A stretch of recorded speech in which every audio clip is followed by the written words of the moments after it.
নমস্কাৰ আজি বাৰীৰ আমলখি এজোপা কাটি পেলোৱাৰ বাবে আমলখি এগালমান বুটলি আনিলোঁ আচাৰ কৰিম বুলি আপোনালোকে ইচ্ছা কৰিলে মই বনোৱাৰ ধৰণেৰে আপোনালোকেও এবাৰ বনাই চাব পাৰে তাৰ বাবে মই প্ৰথমে আমলখিখিনি ভালদৰে ধুই ফুটা থকা খৰাহি এটাত আমলখিখিনি লৈ ভালদৰে ভাপত সিজাই লৈছোঁ আমলখিখিনি বহুত বেছি সিজাব নালাগে আঙুলিৰে পিটিকি দিলে যাতে ভাগি যায় ঠিক সিমানটো পৰ্যায়লৈকে সিজালেই হ'ব আমলখিখিনি সিজাৰ পিছত মই বেলেগ এটা পাত্ৰত বাকি লৈ গোটেই আমলখিখিনিৰ পৰা গুটি কেইটা আঁতৰাই পেলাইছোঁ এইবাৰ গুটি নাইকিয়া আমলখিখিনিত হালধি আৰু নিমখ অলপ দি খুব ভালদৰে সানিছোঁ আৰু মই এতিয়া ইয়াক ৰ'দত দিম ৰ'দত মাত্ৰ এটা দিন দিলেই হ'ব চাওক এয়া কালি শুকোৱা আমলখিখিনি দেখিছে মই ইমানটো পৰ্যায়লৈকে শুকুৱাম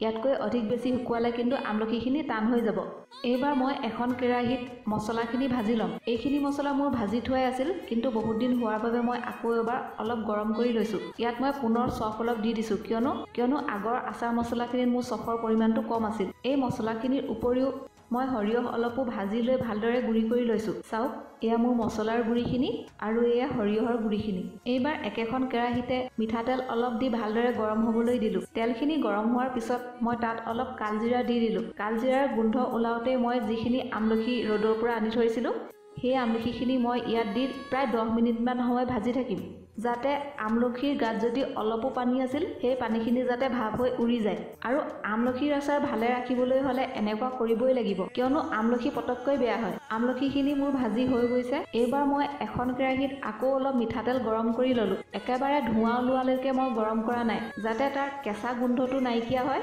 ঠিক সিমান সময়লৈকেহে মই গৰম কৰিছোঁ এইবাৰ এই গৰম তেলখিনি মই আন এটা পাত্ৰত লৈ খুন্দি ৰখা মছলাখিনি সৰিয়হৰ গুড়ি ৰঙা জলকীয়াৰ গুড়ি হালধি আৰু একাপমান ভিনেগাৰ দি খুব ভালদৰে মিক্স কৰি লৈছোঁ এইবাৰ ভাজি ৰখা আমলখিখিনিৰ লগত এই মিশ্ৰণখিনিৰ আধাটো মই দি দিম মই গোটেই মিশ্ৰণখিনি আমলখিখিনিৰ লগতেই দি নিদিওঁ ইয়াৰে অলপ মই থৈ দিছোঁ কৰ্দৈ আচাৰত দিবৰ বাবে আৰু কৰ্দৈ আচাৰ বনোৱা পদ্ধতিটো একেই মই আমলখিখিনি যিদৰে বনাই দেখুৱাইছোঁ আপোনালোকে কৰ্দৈ আচাৰখিনিও সেই একেটা পদ্ধতিৰে বনাব পাৰিব চাওক মই মছলাৰ মিশ্ৰণখিনি দি খুব ভালদৰে লৰাই দিছোঁ যাতে প্ৰতিটো আমলখিৰ গাতে এই মছলাখিনি ভালদৰে লাগি যায় মই এই আমলখিখিনি আজিয়েই বটলত ভৰাই নিদিওঁ এটা দিন এই পাত্ৰটোৰে সৈতে মই ৰ'দত দিম এটা দিন এনেদৰে ৰ'দত দিয়াৰ পিছতহে মই এই আমলখিখিনি কাঁচৰ পাত্ৰত ভৰাই ৰাখিম আৰু মাজে মাজে ৰ'দত দি থাকিম মই আমলখিৰ আচাৰ এনেদৰেই বনাওঁ আৰু এনেদৰে আমলখি আচাৰ বনালে অলপো বেয়া নহয় কিন্তু আপোনালোকে আমলখি যদি তেলত ভাজি নলয় তেতিয়া কিন্তু বেয়া হোৱাৰ সম্ভাৱনা বহুত বেছি থাকে গতিকে আমলখিৰ আচাৰ বনাওঁতে সদায় তেলত অলপ সময় ভাজি ল'বই আজিৰ ভিডিঅ'টো ইমানেই মোৰ আচাৰ বনোৱা পদ্ধতিটো কেনে পালে আপোনালোকে কমেণ্ট কৰি জনাব